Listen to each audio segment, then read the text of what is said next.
Oke, Bapak Ibu, mari kita lihat kitab Amsal 12, ayat yang ketiga dan ayat yang ke-12. Amsal pasal yang ketiga, Amsal pasal 12 ayat yang ketiga, dan ayatnya yang ke-12. Orang tidak akan tetap tegak karena kefasikan, tetapi akar orang benar tidak akan goncang. Kalau lihat Amsal 12 ayat 3, dikatakan begini, tetapi akar orang benar tidak akan goncang. Alkitab tidak mau Bapak Ibu dan saya seperti orang fasik, karena hidup mereka tidak akan tetap tegak, tidak akan tetap berdiri. Kemudian kita lompat kepada ayat yang ke-12. Orang fasik mengingini jala orang jahat, tetapi akar orang benar mendatangkan hasil. Orang fasik mengingini jala orang jahat, tetapi akar orang benar mendatangkan hasil. Orang benar adalah orang yang telah dibenarkan. Ya, makanya temanya saya coba untuk berikan tema pagi hari ini, akar orang benar itu tidak akan goncang. Ya, dari Amsal 12 ayat 3 itu ya, Saudara ya. Akar orang benar tidak akan goncang.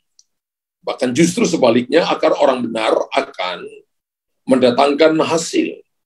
Orang benar adalah orang yang telah dibenarkan. Siapakah orang yang telah dibenarkan itu? Kalau itu sebuah pertanyaan, Bapak Ibu ya. Maka Alkitab berkata dalam kitab Roma pasal 3, ayat yang ke-23 sampai ayat yang ke-25, karena semua orang telah berbuat dosa dan telah kehilangan kemuliaan Allah. Dan oleh kasih karunia telah dibenarkan dengan cuma-cuma karena penebusan dalam Kristus Yesus. Ayat ke-25, Kristus Yesus telah ditentukan Allah menjadi jalan pendamaian karena iman dalam darahnya. Hal ini dibuatnya untuk menunjukkan keadilan, karena ia telah membiarkan dosa-dosa yang telah terjadi dahulu pada masa kesabarannya. Bapak Ibu perhatikan bahwa ayat 24 berkata, dan oleh kasih karunia telah dibenarkan dengan cuma-cuma. Kita menerima yang namanya kasih karunia. Kasih karunia itu kemampuan Allah, kekuatan Allah dengan cuma-cuma. Jadi kalau dihitung-hitung Bapak Ibu, hidup kita ini sampai kita mati itu ada hutangnya. Kenapa? Karena kita dibenarkan dengan cuma-cuma. Enggak ada cara yang lain selain Bapak Ibu harus berbuah. Ingat, Tuhan datang itu cari buah. Perjalanan kita hari berganti hari itu adalah tentang bagaimana kita menghasilkan buah. Dan menurut Galatia pasal yang ke-5, kita bisa menghasilkan buah daging atau buah roh. Tuhan mau Bapak Ibu dan saya menghasilkan buah roh, bukan buah daging. Nah, sejak kejatuhan Adam, maka semua manusia telah berdosa dan telah kehilangan kemuliaan Allah. Terjemahan yang lain berkata telah kehilangan standar kemuliaan.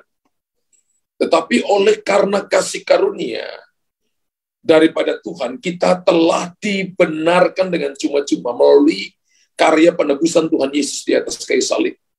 Dosa-dosa manusia telah ditebus oleh Tuhan, dosa saudara dan saya telah ditebus oleh Tuhan, lalu kita dibenarkan. Saya katakan dalam tahapan ini, Bapak Ibu dan saya tidak boleh sampai mengabaikan ini. Jika anak itu membenarkan kita, membebaskan kita, maka kita benar-benar merdeka. Merdeka artinya merdeka dari segala dosa, merdeka daripada segala ikatan tipu daya dunia. Bertobat itu artinya change your mind, change your heart. Mau lihat seseorang itu sudah bertobat itu lihat dari cara pikirnya dan sikap hatinya. Dari mana kita bisa lihat? Adakah alat bisa kita lihat? Tidak bisa, saudara. Seorang hamba Tuhan itu dilihat dari perkataannya. Ya. Dilihat dari perkataannya. Salah satunya bisa dilihat dari perkataan dan perbuatannya. Jadi hidup kita ini harus ada buahnya, buah perkataan dan buah perbuatan saudara dan saya harus bisa dilihat oleh banyak orang. Jadi setiap orang yang percaya kepada Tuhan Yesus sebagai Tuhan dan Juru Selamat adalah orang-orang yang telah dibenarkan. Orang telah dibenarkan itu bahasa Ibrani-nya itu adalah sadikim. Tulisannya T-Z-A-D-I-K-I-M. Ya, sadikim itu artinya telah dibenarkan. Ya. Orang yang telah dibenarkan itu adalah saudara dan saya dibenarkan oleh darah Yesus. Kita telah ditebus oleh darah Yesus dan kita harus ingat itu. Ya. Kita harus ingat itu baik-baik bahwa Alkitab menegaskan bahwa tidak ada orang yang benar karena kebenarannya sendiri. Semua yang Bapak Ibu rasa baik, yang Bapak Ibu pikir baik, yang Bapak Ibu lakukan baik, tapi kalau itu bukan berasal dari Tuhan, maka itu bukan sebuah kebenaran. Kita tidak bisa membenarkan diri kita sendiri. Kita dibenarkan karena kasih karunia. Alkitab mengatakan itu dan Bapak Ibu harus ingat dalam Roma 3 ayat 24 tadi. Sebab apapun saudara dan saya, keadaan apapun kita, tetaplah kita adalah orang yang bisa berbuat jahat. Tetaplah kita orang yang bisa saja berbuat dosa. Karena itu Tuhan datang dan membenarkan kita. Kita dibenarkan dalam Kristus. Melalui apa saudara? Yaitu iman di dalam darahnya. Saudara dan saya harus yakin bahwa saya telah dibenarkan, saya telah disucikan, kemarin saya salah, saya berbuat dosa, dan ketika Bapak Ibu datang minta ampun menurut 1 Yohanes 1 ayat yang ke-9, bahwa ketika kita mengaku segala dosa kita, maka Ia setia dan adil mengampuni, menyucikan kita dari segala dosa kita. Itu harus datang dengan iman, dengan darah Yesus. Kemudian kita akan alami yang namanya Yesaya 43 ayat yang ke-25, ketika kita datang mengaku dosa kita, maka Tuhan melupakan segala dosa kita dan tidak mengingat-ingat dosa kita lagi. Artinya kita didamaikan, kita diterima oleh Tuhan. Orang benar adalah orang yang hidup oleh iman dan tidak mengundurkan dirinya dari Tuhan. Masalah boleh datang, persoalan boleh datang, tantangan boleh datang, keadaan boleh tidak mengenakan, tapi dia bukan orang-orang yang undur dari Tuhan. Ibrani pasal yang ke-10 ayat 38 sampai ayat 39. Tetapi orangku yang benar akan hidup oleh iman. Katakan saya orang benar yang hidup oleh iman. Bapak Ibu tulis di kolom komentar. Saya orang yang dibenarkan akan hidup oleh iman. Tetapi orangku yang benar akan hidup oleh iman. Jadi kalau mau lihat orang benar itu dia hidup oleh iman. Dan apabila ia mengundurkan diri, maka aku tidak berkenan kepadanya. Wow. Tetapi kita bukanlah orang-orang yang mengundurkan diri dan binasa. Tapi orang-orang yang percaya dan yang beroleh hidup. Saudara dan saya dipanggil bukan untuk mengundurkan diri. Kita dipanggil untuk terus berjalan maju. Kalau Bapak Ibu lihat Efesus pasal 6, tentang perlengkapan senjata Allah, maka perlengkapan senjata Allah itu ya ditaruh di bagian depan, belakangnya itu kosong, saudara. Maka kita harus saling menjaga satu dengan yang lain dan kita tidak boleh lari dari panggilan.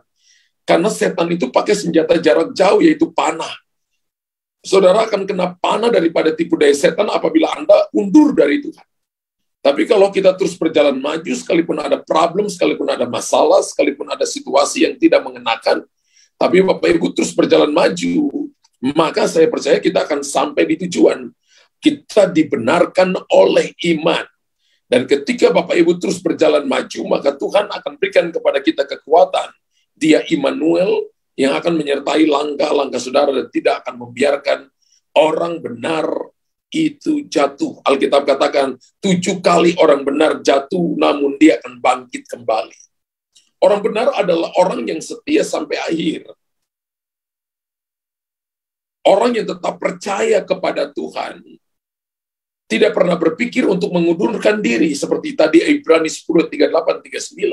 Ataupun lari dari hadapan Tuhan dalam situasi dan kondisi apapun.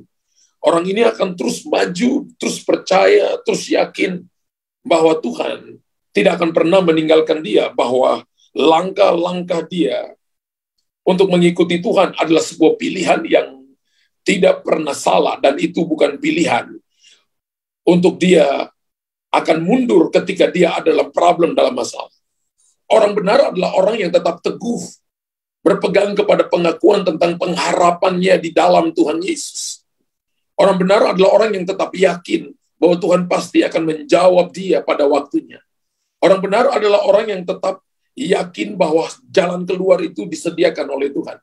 Orang benar tetap yakin bahwa kalau saya sakit maka saya disembuhkan. Orang benar tetap yakin bahwa kalau ada dalam kesesakan, bahwa Tuhan adalah pertolongan. Orang benar tetap yakin bahwa Tuhan adalah jalan keluar, Tuhan adalah pintu, Tuhan adalah Tuhan yang akan memberikan kepada dia kekuatan pada waktu dia lemah. Orang benar tetap yakin bahwa Yesus datang, dia mati bagi kita, dan Yesus berkata, aku jadi miskin supaya saya jadi kaya. Keyakinan-keyakinan ini akan membuat imannya bertumbuh dan dia tidak mudah mundur dari Tuhan. Ibrani 10 ayat 23 berkata, mari kita teguh berpegang pada pengakuan tentang pengharapan kita. Sebab ia yang menjanjikannya setia. Kalau Bapak Ibu perhatikan ayat ini, ada makanya ketika saya baca ayat ini, wow. Yang kurang daripada kita adalah tidak berpegang pada pengakuan tentang pengharapan kita. Kita hanya mengakui Tuhan pada waktu keadaan baik, tapi pada waktu keadaan tidak sesuai dengan pengharapan. Kita katakan bahwa Tuhan tidak baik, kita katakan bahwa Tuhan pilih kasih. Ketika kita membandingkan diri dengan orang lain yang sudah dijawab doa, yang sudah ditolong oleh Tuhan, maka kita mulai merasa putus asa, padahal Tuhan tidak seperti itu. Dia adalah Tuhan yang tetap setia mendampingi kita, dan tidak meninggalkan orang yang percaya, yang berpegang pada Tuhan. Bapak Ibu harus pegang firman sungguh-sungguh, dan jangan pernah undur. Tetap akui dia dalam segala tingkah laku saudara. Pengharapan orang benar itu jelas Bapak Ibu.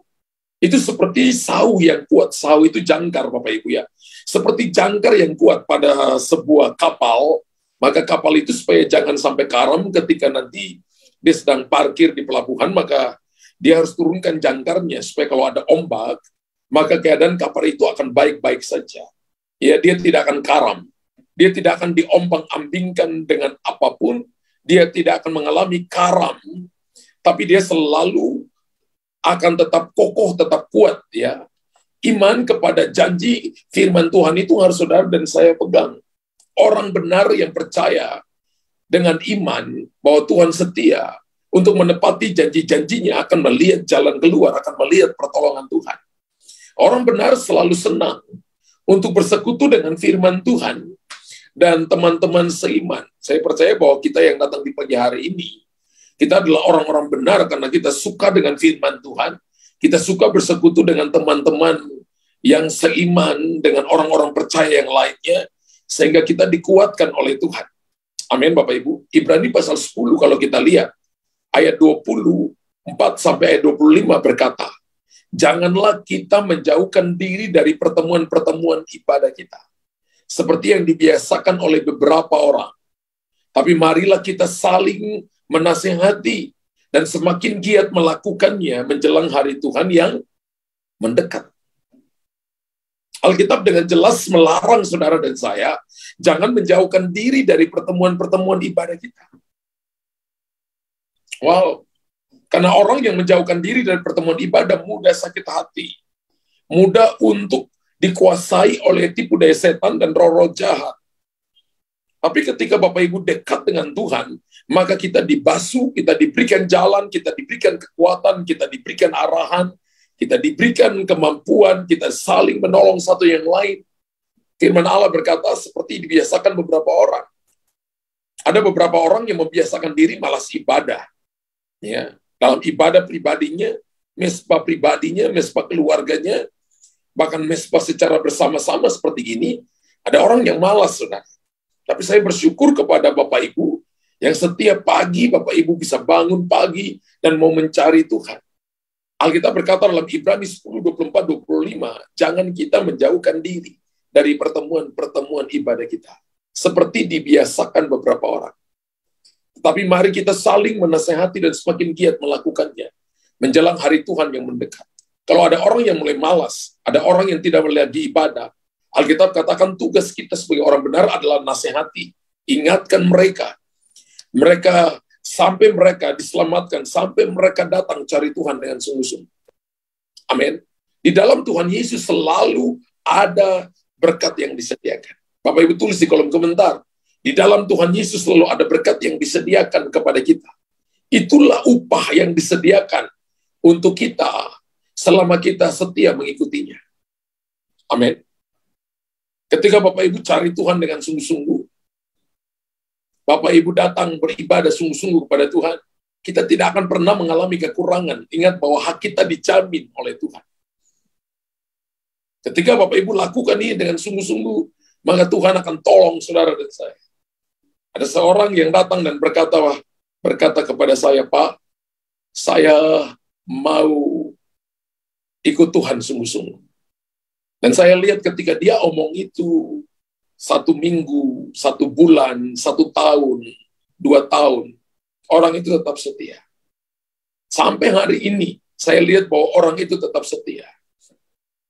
Dia datang, ada kalanya datang awal, orang tidak memperhatikan, tapi dia lakukan dengan setia. Bahkan, saudara, dia orang yang sibuk kerja, tapi kalau datang ke gereja, ada kalanya dia datang pakai kanebo itu, saudara, alat bersih-bersihin itu, dan dia bisa ngelap bagian yang sudah dibersihin oleh cleaning service. Dia masih lakukan itu. Dan saya perhatikan bahwa dia lakukan itu, dipuji orang atau tidak dipuji orang, dia tetap lakukan itu. Kalau Bapak Ibu melakukan melayani Tuhan dengan sungguh-sungguh, saya percaya bahwa kita tidak akan pernah mengalami kekurangan.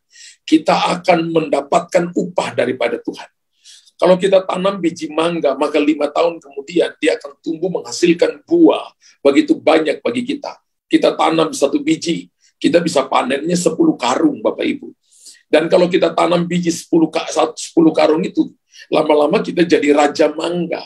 Kalau Bapak Ibu setia dengan Tuhan, saya percaya bahwa prinsipnya adalah prinsip seperti tanaman dan prinsip seperti rumah yang dibangun. Itu prinsip yang selalu Tuhan bentangkan untuk kita bisa mengerti tentang kebenaran firman. Bahwa akan ada buah yang kita akan tuai dan orang akan nanti nikmati. Orang benar adalah orang yang mengandalkan Tuhan dalam hidupnya. Bapak Ibu jangan hidup seperti orang fasik. Alkitab katakan orang fasik itu hanya mengingini jala. Orang yang tadi dikatakan dalam ayat yang ke-12. Kalau Bapak Ibu perhatikan tadi awalnya saya katakan Amsal 12 ayat yang ke-12 dikatakan begini, orang fasik mengingini jala orang jahat, tapi akar orang benar mendatangkan hasil. Haleluya. Akar orang benar mendatangkan hasil. Orang benar adalah orang yang mengandalkan Tuhan dalam hidupnya. Ketika Bapak Ibu andalkan Tuhan, maka akan ada hasil, akan ada buahnya. Yeremia 17 ayat 7 sampai ayat yang ke-8 berkata, diberkatilah orang yang mengandalkan Tuhan, yang menaruh harapannya pada Tuhan. Ia seperti pohon yang ditanam di tepi air, yang merambatkan akar-akarnya ke tepi batang air, dan yang tidak mengalami datangnya panas terik, yang daunnya tetap hijau, yang tidak khawatir dalam tahun kering, dan yang tidak berhenti menghasilkan buah. Satu saat saya ketemu dengan seorang hamba Tuhan. Ya, dia pelayanan di sebuah kabupaten, dan dia katakan kepada saya, pastor, jemaat saya tidak banyak. Dan orang-orang biasa, bahkan tidak ada orang-orang yang punya uang atau bisnismen di situ yang bergabung bersama dengan kami. Lalu saya tanya, bagaimana kehidupan Anda sehari-hari, apakah anak-anak Anda bisa sekolah dengan baik? Dan dia katakan begini, saya melayani Tuhan sungguh-sungguh, dan saya tiap waktu, tiap saat, saya harus pastikan bahwa saya berjalan dalam tuntunan Tuhan. Dan saya sudah melayani selama ini, dan saya buktikan bahwa saya tidak kekurangan apapun. Tuhan mencukupkan kebutuhan kami sekeluarga. Bahkan Tuhan mencukupkan kebutuhan dalam pelayanan. Saya sadar bahwa pelayanan ini bukan milik saya, ini adalah milik Tuhan. Karena itu saya semakin cari Tuhan sungguh-sungguh. Dan ketika saya dengarkan kesaksian hamba Tuhan yang sederhana ini, Saya tahu bahwa Tuhan itu adalah Tuhan yang sangat adil, luar biasa memperhatikan orang yang mengandalkan Dia. Alkitab katakan, diberkatilah orang yang mengandalkan Tuhan, yang menaruh harapannya pada Tuhan. Ketika saudara dan saya berharap kepada Tuhan, mengandalkan Tuhan, maka kita akan jadi orang yang diberkati oleh Tuhan. Bahkan Alkitab katakan kita diumpamakan seperti pohon yang ditanam di tepi aliran air, yang merambatkan akar-akarnya ke tepi batang air, dan yang tidak mengalami datangnya panas terik. Bapak Ibu, ada musim-musim kemarau, musim-musim di mana orang katakan krisis dan sebagainya, krisis moneter. Tapi bagi Tuhan, Tuhan sanggup merubah krismon menjadi Kristus menolong. Tuhan sanggup mengubah resesi menjadi resepsi, yang tidak mengalami datangnya panas terik, daunnya tetap hijau. Saya nggak percaya bahwa kalau Anda ikut Tuhan sungguh-sungguh, Anda tidak diberkati. Saya nggak percaya. Saya nggak percaya ketika Anda berharap kepada Tuhan, Anda tidak diberkati. Saya nggak percaya. Pasti ada hal yang salah dalam hidup saudara. Tapi saya percaya ketika Bapak Ibu mengandalkan Tuhan dengan sungguh-sungguh, percaya kepada Tuhan dengan sungguh-sungguh, bekerja sungguh-sungguh, mengharapkan janji-janji Tuhan, maka kita seperti pohon. Orang benar adalah orang yang mengandalkan Tuhan dan menaruh harapannya kepada Tuhan. Katakan amin. Tulis di kolom komentar, amin unlimited, amin 500 juta triliun kali. Orang benar itu diumpamakan seperti pohon yang merambatkan akar-akarnya ke tepi batang air. Dia tidak takut dengan musim kering. Dia tidak takut dengan kekeringan karena dia mendapatkan supply yang pasti dalam hidupnya. Karena dia dekat dengan sumber air. Bahkan Alkitab berkata dia ada di dalam sumber air. Tidak mengalami panas terik, saudara. Tidak khawatir dalam tahun-tahun kering. Hari ini ada yang saudara yang hidup dalam kekhawatiran dan tidak berhenti menghasilkan buah. Satu saat saya diceritakan oleh seorang hamba Tuhan, dia menceritakan bahwa ada cucu yang lagi kepingin untuk punya handphone, saudara. Lalu dia sudah berdoa kepada Tuhan, tapi Tuhan belum jawab dia. Dan satu saat temannya bilang begini, nenek kamu kan punya banyak duit, nenek kamu kan punya pensiun. Ya, kamu doa aja di telinga nenek. Nek, cucu minta beli handphone. Diajarin seperti itu, saudara. Satu saat, namanya anak kecil diajarin apapun ikut. Lalu dia ngomong di telinga neneknya, Nek, cucu minta handphone. Saudara, beberapa waktu kemudian setelah akhir bulan neneknya terima pensiun, nenek kasih dia handphone. Wah, dia bersuka cita luar biasa. Itu namanya iman bisik-bisik, saudara. Ya, itu namanya iman bisik-bisik yang tidak mengharapkan Tuhan, tapi bisik-bisik kepada orang lain. Diajarkan seperti itu dan anak itu hanya mengandalkan neneknya. Nah, satu waktu dia datang ketika dia mulai bertumbuh jadi dewasa, dia bertumbuh. Lalu dia dengarkan Bapak pendetanya, Pak Gembalanya khotbah di gerejanya, bahwa orang yang mengandalkan Tuhan akan diberkati oleh Tuhan. Orang yang menaruh harapannya pada Tuhan akan diberkati oleh Tuhan. Tapi orang yang mengandalkan kekuatannya, mengandalkan kemampuannya sendiri, dan mengandalkan orang lain akan dikutuki oleh Tuhan. Hari itu dia bertobat, dan dia bertumbuh menjadi orang yang percaya kepada Tuhan. Saudara, cara untuk kita mengikuti Tuhan harus direposisi setiap saat. Alkitab bicara tentang kehidupan manusia, dan Alkitab seringkali menggunakan dua ilustrasi tentang pohon dan tentang bangunan. Dalam Kolose 2 ayat 6 dan 7, kalau Bapak Ibu perhatikan, dan Mazmur, ya, pasal yang pertama ayat 1 sampai ayat yang ke-6, terutama ayat 1 sampai ayat yang ketiga. Kolose pasal yang kedua ayat 6 sampai ayat yang ke-7, hendaklah kamu berakar di dalam dia, bicara tentang pohon. Berakar di dalam dia. Kemudian firman Allah berkata, dan dibangun di atas dia. Alkitab mengilustrasikan kehidupan manusia seperti pohon dan seperti bangunan. Hendaklah kamu bertambah teguh dalam iman yang telah diajarkan kepadamu, dan hendaklah hatimu melimpah dengan syukur. Berakar di dalam dia, dibangun di atas dia. Akar itu berarti masuk ke bawah. Kita harus terus-menerus bertumbuh dan dibangun di dalam Tuhan. Itu sebabnya akar atau fondasi atau dasar kita itu harus kuat, saudara. Akar pohon itu harus masuk menembus lapisan-lapisan tanah. Akarnya itu mencium air, dan ketika dia dapat air, dia melilitkan akarnya di dalam sumber air itu, kemudian tunas kecil keluar. Seorang arsitek yang baik itu adalah dia harus membangun ke dalam lebih dulu. Menggali tanah, menaruh fondasi yang dalam. Kalau itu dia ingin membangun bangunan pencakar langit, baru tiang-tiangnya itu keluar. Kehidupan kekristenan itu adalah membangun ke dalam lebih dulu sebelum berdampak keluar. Bapak Ibu tulis di kolom komentar. Kehidupan kekristenan itu adalah membangun ke dalam lebih dulu sebelum berdampak keluar.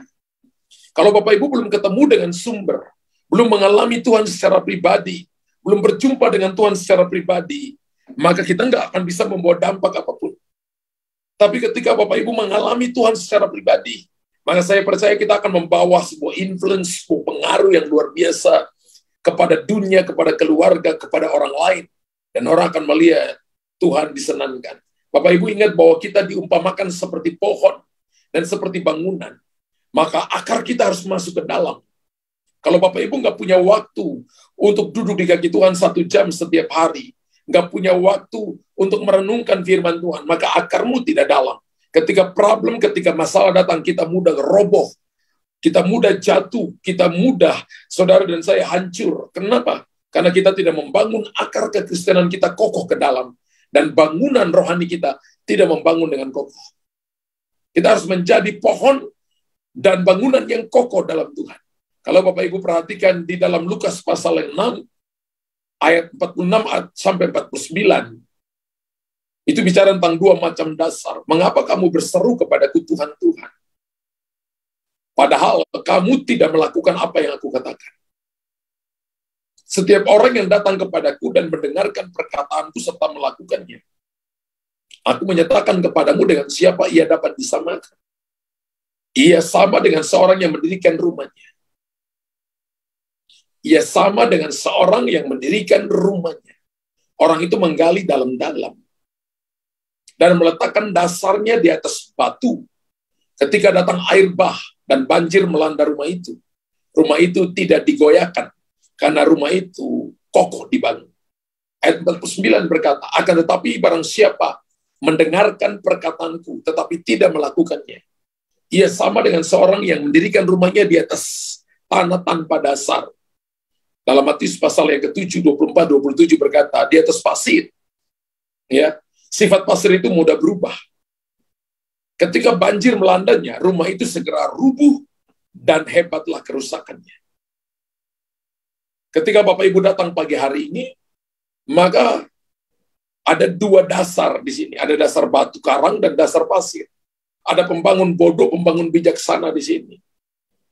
Dasar yaitu batu karang dan pembangun bijaksana, dan orang mendengarkan firman Tuhan itu adalah orang bijaksana.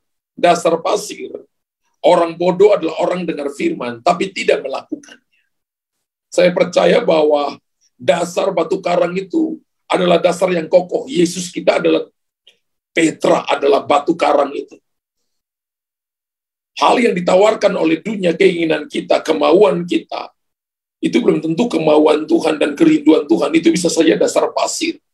Saya temukan ada orang yang hari ini haleluya, minggu depan kemudian halelupa. Dia lupa, saudara. Ada kalanya orang datang cari Tuhan sungguh-sungguh karena dia butuh Tuhan, dia peralat Tuhan, karena dia mau ada jawaban, dia mau dia disembuhkan. Tapi ketika dia ditolong oleh Tuhan, entah dalam bisnis, dalam pekerjaan, dalam keluarganya, dalam sakitnya, kemudian dia lupa Tuhan, saudara. Dia baru datang cari Tuhan lagi ketika ada masalah kembali. Saya percaya kita tidak seperti itu. Kita cari Tuhan karena kita tahu bahwa Dia adalah sumber dan kita adalah akar. Kita tahu bahwa kita harus menggali dalam-dalam seperti seorang pembangun yang bijaksana, menaruh dasarnya di atas dasar batu yang kokoh, sehingga bangunan itu kuat. Ujian datang sama. Ujian datang berupa air bah, berupa banjir, berupa angin melanda rumah itu. Tapi yang roboh adalah yang dibangun di atas dasar pasir yang mudah berubah. Tuhan tidak menghendaki kita untuk hancur, tapi Tuhan menghendaki kita untuk mendengar firman dan jadi pelaku firman. Orang benar itu adalah bukan cuma dengar firman. Ingat bahwa setan itu baca firman, setan itu merenungkan firman, tapi setan tidak pernah melakukan firman Tuhan. Jadi kalau ada orang Kristen cuma dengar firman, merenungkan firman, tapi tidak melakukannya, maka kita sama dengan ya, kita sama dengan setan, Bapak Ibu. Dan saya percaya Bapak Ibu nggak mau seperti setan. Tapi ketika kita mendengar firman dan melakukan firman, maka Bapak Ibu sama seperti Yesus. Apa yang aku lihat daripada Bapak, itu yang aku lakukan. Apa yang Bapak katakan, itu yang aku katakan. Dan aku melakukan seluruh kehendak Bapak di dunia ini. Sampai hari ini aku masih bekerja, karena Bapakku masih bekerja sampai hari ini. Alkitab berkata bahwa saudara harus sama seperti Yesus, yang terus bekerja hari ini, terus melakukan firman hari ini. Kita ada di akhir zaman, saudara. Dan hal itu sudah dinubuatkan bahwa akan tampil banyak penyesat. Penyesat itu adalah orang yang mendengar firman, merenungkan tapi tidak melakukan firman. Tapi mereka sesatkan banyak orang. Hal ini menjelaskan bahwa sebenarnya bahwa iman Kristen, orang Kristen sedang diuji. Iman saudara juga sedang diuji. Dan Tuhan tidak mau kita jadi orang Kristen yang tidak berakar dalam. Tuhan tidak mau kita jadi orang Kristen yang tidak dibangun dalam-dalam, tidak ditaruh dasar dalam-dalam. Tuhan mau kita mengenal Tuhan dengan dalam, lebih dekat dengan mengenal Tuhan. Sehingga kita tidak mudah disesatkan. Amin. Haleluya. Bapak Ibu dengar juga ada kalanya, Bapak Ibu dapat nubuatan. Ya, Bapak Ibu jangan tertarik juga dengan nubuatan-nubuatan, karena ada juga nubuatan palsu yang tidak berdasar pada firman Tuhan. Satu saat saya melayani seorang ibu, ya, teman-teman saya sudah mendoakan ibu ini dari jam 9 pagi sampai jam 3 sore. Lalu kemudian mereka telepon, mereka katakan saya, Pak, tolong bantu kami, Pak. Saya tanya kenapa? Kami sudah doakan ibu ini, kami bertiga doakan ibu ini. Dari jam 9 pagi sampai sekarang, tapi roh jahatnya belum keluar. Lalu mereka ada di menara doa bagian timur. Lalu saya jalan, saudara saya ketika naik tangga ke menara doa itu, ibu itu tuh langsung ketika dia lihat saya, langsung dia katakan, kenapa panggil orang ini? Lalu dia mulai bernubuat. Lalu saya katakan, diam dalam nama Yesus. Tidak boleh bicara apapun sebelum aku katakan kamu bicara. Lalu mulutnya dikatupkan oleh Roh Kudus. Lalu saya tanya Roh Kudus, roh apa yang ikat orang ini? Karena ketiga temanku ini juga, mereka adalah para pendoa, mereka juga penuh dengan Roh Kudus. Dan saya dengar Roh Kudus berkata kepada saya, roh nubuat palsu. Ketika saya katakan roh nubuat palsu dalam nama Yesus, keluar dari ibu ini. Dan lidahnya itu keluar kurang lebih 10-15 cm, saudara. Itu sesuatu yang abnormal. Setan keluar dan tarik lidahnya. Dan pergi meninggalkan dia. Hanya dalam kurang waktu mungkin sampai 3 menit, sampai 5 menit, ibu itu sudah dibebaskan oleh Tuhan. Dan saya tanya, apa yang ibu alami? Apa yang ibu lakukan selama ini? Dia tidak membaca, merenungkan firman Tuhan. Tapi dia lihat orang-orang hamba-hamba Tuhan yang dipakai oleh Tuhan dalam bernubuat, lalu dia mencoba untuk mempraktekkan itu kepada banyak orang. Roh nubuat palsu adalah tidak punya akar yang dalam, tidak mengenal Tuhan dengan dalam, tidak mengisi hidupnya dengan firman Tuhan. Nubuatan harus menjelaskan firman Tuhan. Karena fondasi iman Kristen adalah Tuhan Yesus dan firman-Nya. Katakan yes and amen. Amin. Haleluya. Karena itu Bapak Ibu, saya sering berkata begini, seluruh 5 jawatan mulai dari gembala, penginjil, rasul, nabi, dan guru, itu harus diakui di dalam gereja lokal. Ini adalah gereja online, Bapak Ibu ya. Di sini Bapak Ibu dilatih, Bapak Ibu ikut kelas SALT, Bapak Ibu ikut kelas SALT, Bapak Ibu dilatih di sana bagaimana Bapak Ibu bernubuat, bagaimana kita hidup dalam kebenaran firman Tuhan, tinggal dalam pelayanan firman Tuhan. Itu yang tadi saya jelaskan. Akar kita harus kuat. Akar itu menyangkut tentang sikap hati kita. Kalau sikap hati kita tetap humility di hadapan Tuhan, maka kita akan terus ditinggikan di hadapan Tuhan. Kita ikut Tuhan itu nggak boleh sombong, Bapak Ibu. Orang sombong itu selalu mengakui bahwa itu saya. Kalau tidak saya, maka orang itu tidak begini. Kalau bukan saya, maka tidak seperti ini. Dia selalu mengejar tentang pemujaan diri sendiri. Tapi kalau Bapak, Ibu, dan saya, kalau kita ikut Tuhan dengan benar, maka kita tahu bahwa kekristenan itu membangun ke dalam lebih dulu. Akar itu harus masuk ketemu sumber lebih dulu. Ketika pucuk kecil keluar, tunas kecil keluar, maka dia siap menghadapi tantangan dan masalah. Haleluya. Ingat bahwa Ayub itu ditebang sampai tidak ada sama sekali, tapi akarnya masuk ke dalam. Bagaimana pastor bisa berkata akarnya masuk ke dalam? Ayub 1 ayat 20-21. Maka tersungkurlah Ayub, lalu menyembah Tuhan. Setan boleh mengambil semua yang bisa kelihatan, tapi setan tidak bisa mengambil penyembahannya. Setan tidak bisa mengambil doa, pujian, dan penyembahannya. Setan tidak bisa mengambil percayanya Ayub dalam dirinya. Itu akar yang tetap masuk ke dalam, dan itu tetap tertanam ke dalam, dan tiba waktunya menghasilkan buah 2 kali lipat. Bapak Ibu perhatikan, akar itu menyangkut sikap hati kita. Banyak kali orang ikut Tuhan, tapi sikap hatinya salah. Supaya akar kita semakin kuat, maka kita harus terbuka di hadapan Tuhan. Kita harus terbuka diri untuk dipimpin oleh Roh Kudus. Kita harus terbuka diri untuk diperlengkapi. Jadi kalau Bapak Ibu dengar, kalau ada kelas-kelas pemuritan yang belum ayo ikut, itu namanya Bapak Ibu mau diperlengkapi. Bapak Ibu mau dipimpin, itu untuk membuat akar kita kuat. Kita mau dikoreksi, kita mau ditegur melalui firman Tuhan, kita mau dinasehati, kita mau diberitahukan salah. Saya percaya bahwa kalau kita kerja, entah itu di pemerintahan, entah itu kita kerja di dunia marketplace, dunia bisnis, Bapak Ibu, kalau ada pemimpin di atas kita, pasti kita akan diberitahukan, ini salah, harus ada waktu tepat janji, harus ada time kapan selesai kerjanya. Kita nggak asal cuma kerja, kemudian akhir bulan kita berharap terima gaji penuh, tapi pekerjaan kita nggak beres, kan nggak bisa begitu juga Bapak Ibu. Sama juga dengan Tuhan. Tuhan kasih 1 talenta, 2 talenta, 5 talenta. 2 jadi 4, 5 jadi 10. 1 tidak kerja apa-apa, dimarahin oleh Tuhan. Ada batas waktunya dikasih, untuk Tuhan melihat apakah ada buah atau tidak. Haleluya. Dan sikap hati kita harus serius.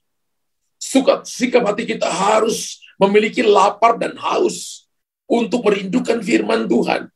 Dan setiap kali kita datang beribadah dalam mujizat pagi di GBI Christ Kingdom Family ini, Bapak Ibu harus datang dengan saya mau dikoreksi oleh Tuhan. Saya mau berubah. Saya mau memasukkan firman Tuhan dalam hati, dalam jiwa dan roh saya. Saya harus mencatat firman Tuhan. Saya harus merekam firman Tuhan. Supaya itu tertanam dalam hati saya, dalam diri saya. Dan Alkitab katakan bahwa akar orang benar tidak akan goncang. Akar orang benar akan tetap menghasilkan buah. Amin. Akar itu tidak kelihatan. Tapi saya percaya bahwa buah itu tidak akan bisa memungkiri akarnya. Ketika akarnya baik, menemukan sumber yang baik, maka akan menghasilkan buah yang baik. Akar nanti menghisap air dan sari makanan keluar. Dan satu waktu akan melahirkan buah-buah, menghasilkan buah-buah yang baik. Saya percaya ketika Bapak Ibu punya waktu-waktu pribadi dengan Tuhan, duduk di kaki Tuhan, cari Tuhan sungguh-sungguh dalam doa, merenungkan firman, suka ibadah, maka kita akan menghasilkan buah-buah yang baik. Katakan amin. Amin Bapak Ibu. Ketika Bapak Ibu lakukan ini, saya percaya bahwa kita akan menjadi orang yang kuat. Penghambat-penghambat pada pertumbuhan, sehingga akar tidak kuat dan tidak menghasilkan buah itu adalah yang pertama itu pergaulan yang salah. Pergaulan yang salah, 1 Korintus pasal 15 ayat yang ke-33 berkata, pergaulan yang buruk merusakkan kebiasaan yang baik. Jadi jangan bergaul dengan orang yang malas ibadah, jangan bergaul dengan orang yang suka tersinggung, jangan bergaul orang yang dengan suka gosip, jangan bergaul dengan orang yang malas baca Alkitab, malas berdoa. Bapak Ibu juga akan malas baca Alkitab, malas berdoa. Tapi bergaul dengan orang yang rajin, bergaul dengan orang yang betul-betul kerja dengan baik, bergaul dengan orang yang bisa ngatur uang dengan baik, bergaul dengan orang yang rajin doa, rajin ibadah, rajin baca Alkitab, rohanimu bertumbuh, bisnismu jalan dengan baik, Bapak Ibu akan menjadi berkat bagi banyak orang. Amin. Dan nama Tuhan akan dipermuliakan. Pergaulan yang salah itu akan menghambat pertumbuhan saudara. Amsal 13 ayat 20 berkata begini. Amsal 13 ayat 20 berkata gini, siapa bergaul dengan orang bijak menjadi bijak. Siapa berteman dengan orang bebal menjadi malang. Siapa bergaul dengan orang bijak menjadi bijak. Orang bijak itu dengar firman, melakukan firman. Bergaul dengan orang bebal, maka hidupnya malang. Kelihatannya baik. Menurut dia baik, temannya oke. Tapi belum tentu dia orang bijak. Bergaul dengan orang yang suka melakukan firman, Anda jadi bijak. Amin. Batasi pergaulan kita, Bapak Ibu. Batasi pergaulan yang buruk. Batasi pergaulan yang gelap. Sebaliknya bangun persahabatan dengan orang-orang yang hidup dalam terang. Dan kemudian kita maju dalam pertumbuhan. Kita harus sadar bahwa pentingnya kita bergaul dengan Tuhan. Dan bersekutu dengan orang-orang yang suka akan firman Tuhan. Dan hadirat Tuhan supaya kita bertumbuh dan menghasilkan buah. Bapak Ibu tulis di kolom komentar. Saya harus punya pergaulan yang baik supaya saya bertumbuh dan menghasilkan buah. Yang kedua, penghambat daripada pertumbuhan yang kedua adalah dikatakan begini. Salah satunya Bapak Ibu dan saya adalah mereka tidak bergaul intim dengan Tuhan. Tapi saya percaya ketika kita menghasilkan buah, karena kita bersekutu dengan Tuhan, maka kita menggenapi Hosea pasal 9 ayat 16. Efraim telah dipukul, akarnya telah menjadi kering. Mereka tidak akan menghasilkan buah. Bahkan sekalipun mereka melahirkan anak, aku akan mematikan buah kandungannya yang berharga. Tadi kan Alkitab berkata, akar orang benar akan menghasilkan buah. Ketika Bapak Ibu punya keintiman, suka cari Tuhan, memprioritaskan Tuhan, percaya bergantung kepada Tuhan, bersekutu sungguh-sungguh dengan Tuhan, maka kita akan menghasilkan buah. Tapi sebaliknya kalau kita tidak cari Tuhan, Tuhan berkata akarnya akan kering. Dan kita tidak akan menghasilkan buah. Jika kita meninggalkan Tuhan, maka akar menjadi kering. Jika kita jauh dari Tuhan, jika kita nggak punya waktu pribadi dengan Tuhan, maka akarnya akan kering. Ada banyak orang Kristen hari ini akarnya kering, mudah tersinggung, mudah marah, mudah sakit hati, ya, karena akarnya kering, sehingga tidak menghasilkan buah, sehingga kita tidak menghasilkan buah. Dan orang yang tidak menghasilkan buah tidak boleh melayani Tuhan sebagaimana seharusnya, karena buah itu harus dinikmati oleh banyak orang. Bapak Ibu, ingat buah kehidupan rohani itu dinikmati oleh banyak orang. Orang bisa melihat Daniel disertai Tuhan, orang bisa melihat bahwa Yusuf disertai Tuhan, karena ada buah kehidupan rohaninya. Mereka tinggal di tengah-tengah bangsa yang tidak mengenal Allah. Mereka tidak jadi seperti itu. Tapi justru sebaliknya orang bisa melihat Tuhan menyertai mereka. Dalam 1 Korintus 16 ayat 15, Alkitab berkata begini, ada suatu permintaan lagi kepadamu saudara-saudara. Kamu tahu bahwa Stefanus dan keluarganya adalah orang-orang pertama bertobat di Akaya. Dan bahwa mereka telah mengabdikan diri kepada pelayanan orang-orang kudus.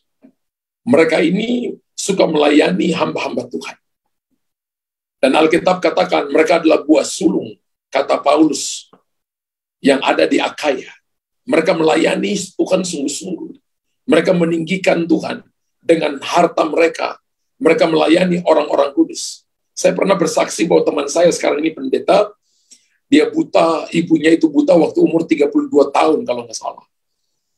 Dan saya pernah pelayanan di kotanya, di salah satu kota di Jawa Tengah. Dan ketika saya datang, saya lihat rumahnya itu ada di tebing, saudara, ditempel di tebing, 5 lantai atau 7 lantai. Dalam ruang utamanya itu ada kolam renang. Saya jarang melihat orang punya kolam renang itu ada dalam ruang tamu, saudara. Ini ruang tamunya ada kolam renang. Biasanya orang taruh kolam renangnya itu di luar, saudara. Tapi ini kolam renangnya ada di ruang tamu. Rumah yang sangat besar. Dan saya katakan, Bu, rumahnya gede banget. Lalu dia katakan, waduh Pastor Luther, ini anugerah dari Tuhan. Saya ingat dulu, kami itu rumah kecil, tapi saya punya kerinduan. Kalau ada hamba Tuhan yang datang, saya mau mereka tinggal di rumah kami. Lalu dia cerita satu saat, ada seorang hamba Tuhan datang berkhotbah di gerejanya mereka. Lalu dia minta dari gembalanya kalau bisa tinggal di rumahnya. Dan dia ingat waktu satu sore, dia bikin mereka snack, lalu mereka pisang goreng dengan kopi, taruh di atas meja, dan hamba Tuhan itu duduk dan taruh sikutnya di atas meja itu. Dan saudara, meja itu roboh. Ternyata meja itu dibuat dari karton pakaian, saudara. Kemudian dia tutup dengan alasan, ya, dia tutup dengan apa tuh namanya itu, alas meja, saudara, sehingga tidak kelihatan. Dan meja itu roboh, minumannya jatuh, kue pisangnya jatuh. Dia katakan hari itu dia malu. Dia masuk ke kamar dan dia nangis. Tapi Tuhan katakan gini, aku telah lihat hatimu. Dan aku akan memberkati engkau. Aku akan berikan kepadamu rumah yang bagus, yang baik. Sehingga kamu bisa menampung hamba-hambaku di situ. Itu seperti menggenapi 1 Korintus 16 ayat 15. Saya lihat rumahnya. Ibu ini nggak punya anak. Mereka punya hati untuk membawa anak-anak dari seluruh Indonesia. Mereka sekolahkan mereka. Ada yang sekarang ini jadi perwira di TNI. Ada yang sekolah S2. Mereka sekolahkan anak-anak ini. Mereka orang-orang yang menolong orang lain. Waktu saya datang, dia tanya, Pak Luther mau tinggal di hotel atau di rumah? Waktu itu saya belum dengarkan cerita ini, saya katakan saya mau tinggal di rumah ini. Saya kaget, saudara. Ya, rumahnya ada di bukit, ditempelkan persis di bukit itu, dan view-nya itu bisa runway di kota itu. Saya katakan, wow, sangat-sangat luar biasa Tuhan. Ingat Bapak Ibu, kita harus menghasilkan buah, suka menolong, mengabdikan diri kepada pelayanan orang-orang kudus. Ada orang yang melayani orang jadi bosan. Melayani hamba-hamba Tuhan jadi bosan. Alkitab katakan begini, kamu berikan secangkir air kepada salah satu hambamu, salah satu hambaku, kamu dapat upah nabi, kamu dapat upah gembala, kamu dapat upah rasul. Tuhan menghendaki dimanapun kita berada, kita menghasilkan buah pelayanan. Bapak Ibu tulis di kolom komentar, Tuhan menghendaki saya menghasilkan buah pelayanan. Sehingga melalui hidup kita ini, hidup saudara dan saya, banyak orang menjadi percaya dan diselamatkan. Itu kan tujuannya di situ. Kita menghasilkan buah pelayanan supaya orang diselamatkan. Tuhan menghendaki agar kita menjadi orang benar yang akarnya kuat dan menghasilkan buah. Tidak tergoncangkan di masa-masa sulit, tidak tergoncangkan dalam krisis, tidak tergoncangkan ketika saudara mengalami persoalan dan masalah. Tapi sebaliknya, saudara dan saya menghasilkan buah. Orang fasik mengingini jala orang jahat, tapi akar orang benar mendatangkan hasil. Orang tidak akan tetap tegak karena kefasikan, tetapi akar orang benar tidak akan goncang. Biarlah pagi hari ini saudara dan saya menjadi orang yang tidak akan goncang, tapi kita akan tetap kokoh karena akar kita masuk ke dalam. Kita adalah rumah yang dibangun, yang dasarnya digali, ditaruh di atas batu, dan menjadi kuat untuk memuliakan Tuhan. Berapa banyak Bapak Ibu yang pagi ini berkata, saya diberkati Tuhan pagi hari ini. Haleluya.